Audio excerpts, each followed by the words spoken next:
ஒரு நாள் தவளைகளின் குழு காட்டில் குதித்துக் கொண்டிருந்தன. அப்பொழுது அவற்றில் 2 தவளைகள் ஆழமான குழியில் விழுந்தன. மற்ற தவளைகள் குழியின் விளிம்பைச் சுற்றி என்ன செய்ய முடியும் என்பதை பார்க்க கூடின.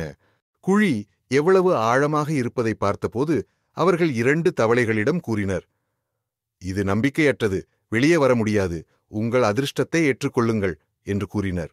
2 தவளைகளும் அந்த கருத்துக்களை புறக்கணித்து தங்களால் முடிந்தவரை உயரமாக குதிக்க முயன்றன. மற்ற தவளைகள் கூச்சலிட்டன, விட்டுவிடு, அது சாத்தியமில்லை.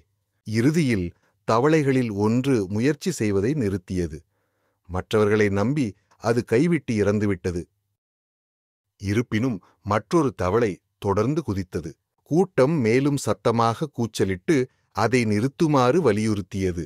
ஆனால் தவளை இன்னும் கடினமாக குதித்து இறுதியாக குழியிலிருந்து வெளியே வந்தது.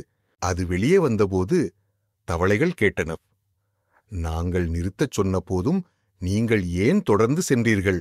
அந்த தவளை அது காது கேளாதது என்று விளக்கியது. அவர்களின் ஊக்கமின்மை உற்சாகப்படுத்துவதாக அது நினைத்து அதை தொடர்ந்து முயற்சிக்க தூண்டியது. வார்த்தைகளுக்கு அபரிமிதமான ஆற்றல் உண்டு. மற்றவர்களிடம் நீங்கள் என்ன சொல்லுகிறீர்கள் என்பதில் கவனமாக இருங்கள்.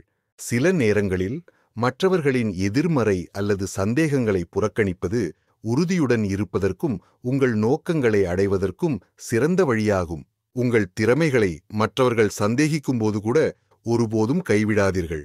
விடாமுயற்சியும் உறுதியும் சாத்தியமற்றதாக தோன்றும், ஆனால் சவால்களை சமாளிக்க எப்போதும் உங்களுக்கு உதவும். சந்தேகங்களை புறக்கணித்து முன்னோக்கிச் செல்லுங்கள். விழு, ஆனால் மீண்டும் எழு. தன்னம்பிக்கையே வாழ்க்கை. நீயே உன் பலம்.